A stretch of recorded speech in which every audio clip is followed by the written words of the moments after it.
Hey guys, welcome back to Dive In Deep in Thought. You're here with Elias, and today I want to talk to you guys about the four components of our lives that, if we focus on them every day a little bit, we can balance our lifestyle choices or our lifestyle decisions so that we can utilize all four areas. Because we are very sophisticated, us humans. We're much, much, much more intelligent than anything else on the earth. We can change our state and emotions in an instant by a thought, our whole body, whereas everything else in the world is reactive to something. It has built into it knowledge over billions of years that tells it what to do. But with us, nothing tells us what to do. We dictate. We're the only creatures in the world where we make our future. We don't just we're not subjected to the conditions of the environment.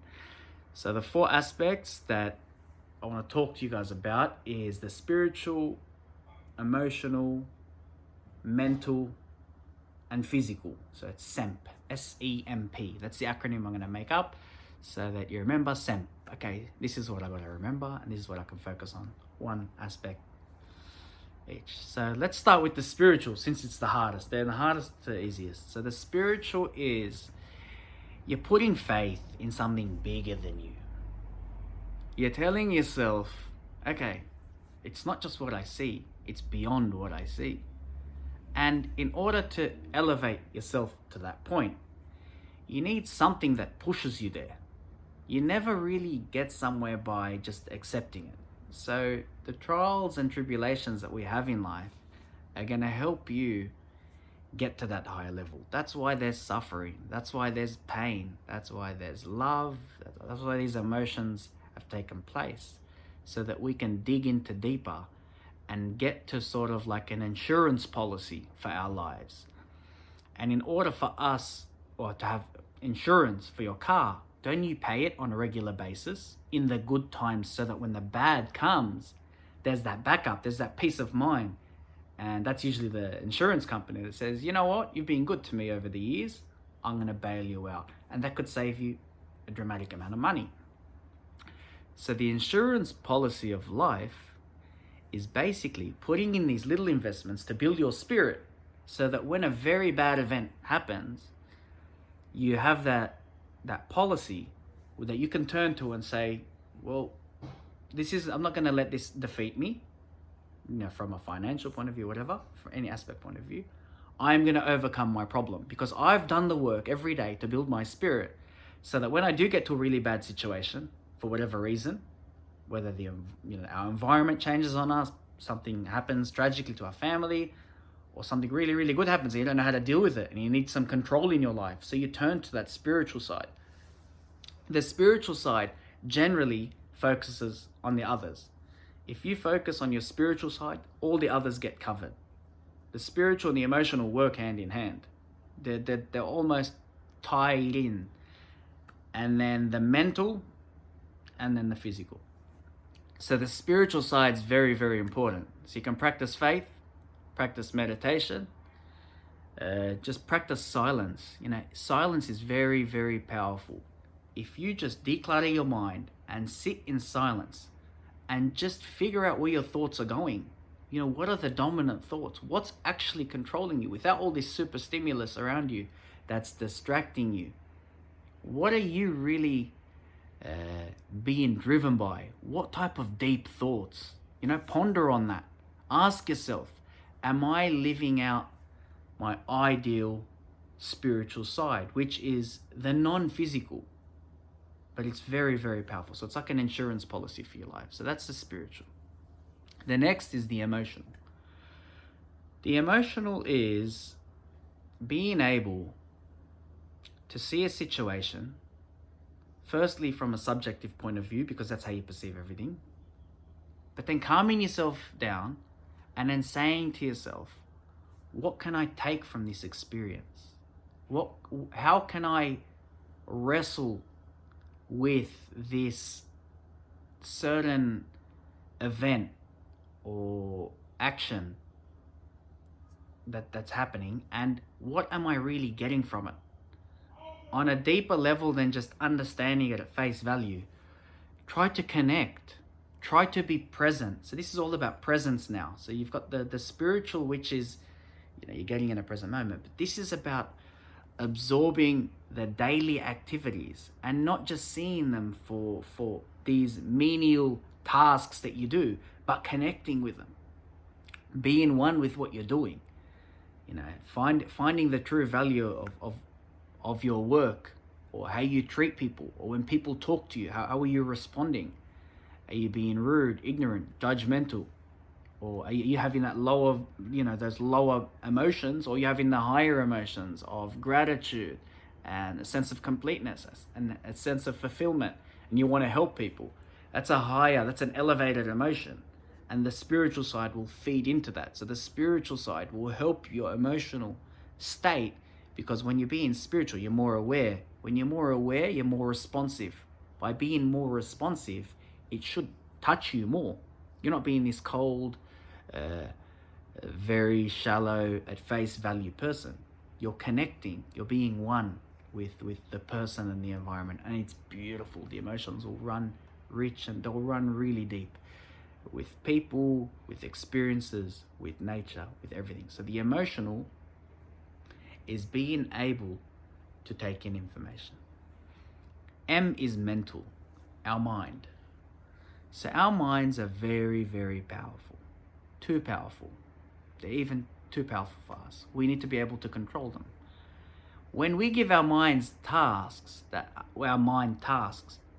don't challenge it, what it tends to do is it turns back on us. It's got this extra energy, this computing power that'll turn on itself. And it forms anxiety, stress, down the line, it can, dementia, Alzheimer's. So the mind is very, very, very powerful, but we need to challenge our mind. We need to actually push ourselves in ways where we're utilizing that muscle, just like a physical body. Our physical body atrophies over time, but the muscle of the brain is electronic signals, and these signals get stronger when we practice thinking through doing a challenging task each day. Reading's a fantastic way. It forces you to concentrate. You're getting information. You got to remember, a book is a person's best years or best advice they can give. So it could be 20, 30, 40, 50. The span of a book is 20 years worth of experience condensed into 200 pages, which you can read in a few days or weeks. So that's a shortcut to life, is reading books. If you believe you're not gonna get somewhere on your own, find a mentor or an author that really would touch who you are, and that'll be very, very beneficial. Because you've got to remember, you can't save your way to wealth. You need to invest, and there's people out there who have invested before you. Why not save yourself some time and headache and get educated, upskill yourself? So that's the mental. We need to do something every day where we find it's actually exercising our mind. And I know you're doing work, and work does obviously push us, but do something else that's away from work. Because when you give your mind the same tasks every day, it doesn't necessarily make you I wouldn't say more intelligent, but it doesn't necessarily work your brain. Because every thought pattern you have, imagine there's a sled and it's going down a snow mountain. Every thought is a groove into the mountain. So if you're going down the same groove, there's not much resistance. Every new thought is a new groove. If you're going down the same mountain on the same groove, you're not really seeing anything new. But if you go in different paths, it adds resistance. It adds an element of challenge, and the mind loves challenge. So either read or, look at educational videos, whatever, but upskill yourself, and you'll feel good doing that. And you'll find that you're more valuable to the people around you, to yourself, and it may lead into another job. Now the last is the easiest. It's the physical. So the physical basically relies on everything else. If you're not motivated, you're not going to get up, you're not going to train. And physical exertion is very easy. You can do it on the spot. You can get up, do some squats. Get up, do some push-ups. Get up and do some jumping jacks. So it's instant, but it requires the other faculties to get you to where you got to be. You got to think about wanting to get fit. You got to have a motive to want to get fit. So the emotional aspect of it, the mental, which is you got to go learn how to get fit, and then fitness isn't just about the physical. It's not about just being active. You got to start with posture, because if you're doing physical activity without adjusting your posture, you may be making the problem worse, because you're working on muscles that are already too tight, too loose, and you're going through that same cycle. So posture is very important for the physical. The second thing for the physical is you are what you eat. If you're not eating quality foods with vitamins and minerals and that are essential to the body for growth and repair, you're essentially not going to get the best out of your exercise routine, because it not only energizes you, but it helps you with repair, and it also helps with other aspects of your life. It's not just about the calorie counting. It's about having something nutritious for your organs, your eyes, everything. So there's that, and then there's the actual physical activity itself. You can go on YouTube and you can find many things, but very important to be active every single day so that your blood is flowing, you're releasing chemicals in your body like endorphins that are making you feel good, and you're being reasonably active, which lowers your stress levels anyway. So there's many benefits to exercise, but we've got to make sure we exercise every day. So the 4 aspects that we could work on every single day is the spiritual, emotional, mental, and physical.